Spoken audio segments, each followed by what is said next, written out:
The life and lessons of Samson. Strength from God, weakness in man, and redemption through grace. Welcome, listeners. I'm Steve Kitts. Welcome to another episode of During Bible Study Podcast. Today we're going to talk about Samson. Samson, he was chosen at birth, and that was God's plan. But he also had, with his strength, he had great strength, and it was paired with spiritual struggles and weaknesses. We can talk about how his personal desires led to his downfall. But we can also talk about, despite his failures, God still used Samson. And we see all this in Judges chapter 13 through 16. And that talks about his whole story. So God's promise was to Samson's parents. And we see that in Judges 13, 1 through 25. During this time, Israel was under Palestinian oppression. Manoah and his wife were childless, and an angel appeared to her in Judges 13, 2 through 5. Samson was chosen before he was even born, and he was set apart as a Nazirite. Here's the angel's instruction. Samson's mother was not to drink wine or eat any unclean food.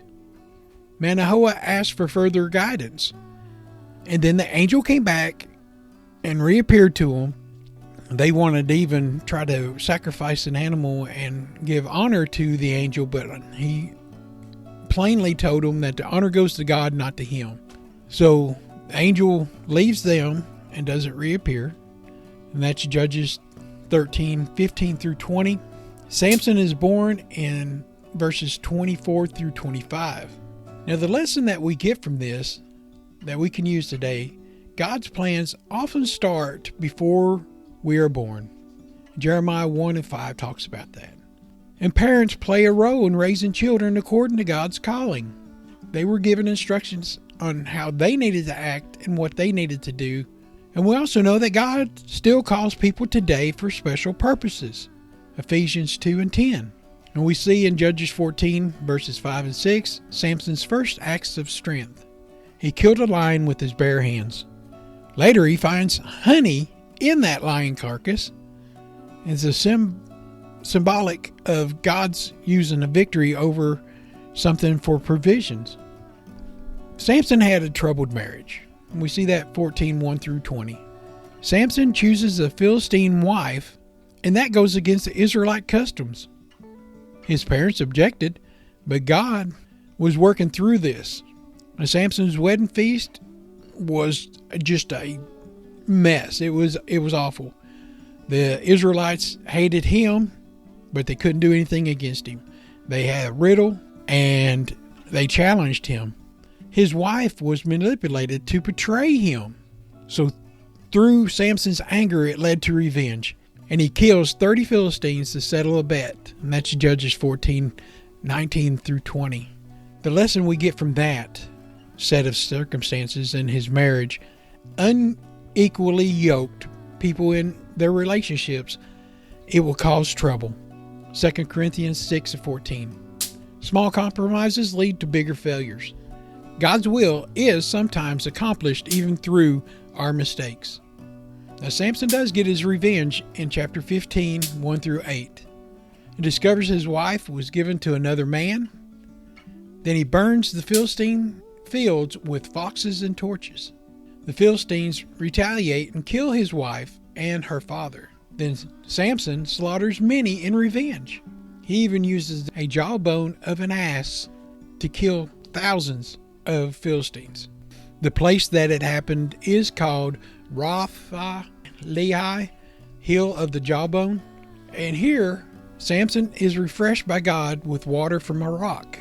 And we see that Judges 15, 18 through 19. The lesson from this that we learn is God provides strength for the battles that we face. Revenge leads to escalations. Let God fight for you. Don't take it into your own hands. God provides refreshments in times of our struggles. And here's the story that everyone knows about Samson, is his weakness for women. He even visits a harlot in Gaza. The Philistines try to capture him, but he escapes. But he falls for Delilah, a Philistine woman.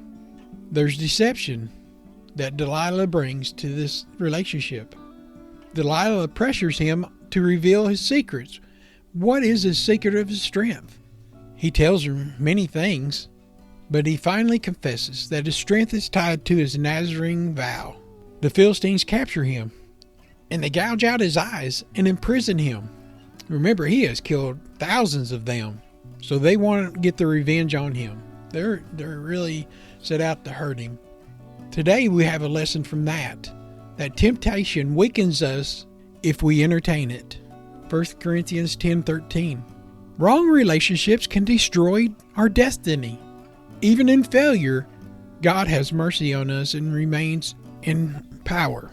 But there is something that comes out of this. Samson's final victory. His final act we see in Judges 16:23-31. Samson is brought to the Philistine feast for humiliation. They were making fun of him, parading him out, and he prays for one last burst of strength. In doing so, he destroyed the temple, killing 3,000 Philistines at one time. His death fulfills God's purpose for him, to weaken the Philistine rule. Remember, we see this in Judges, and he was a judge. Not a great judge, but he was a judge that did what God had sent him to do. The lesson that we learn from this today: repentance brings restoration. Samson repented on how he was and asked God to give him strength one last time. And we know that even in our lowest moments, God hears us. True strength comes from God and God alone, not ourselves.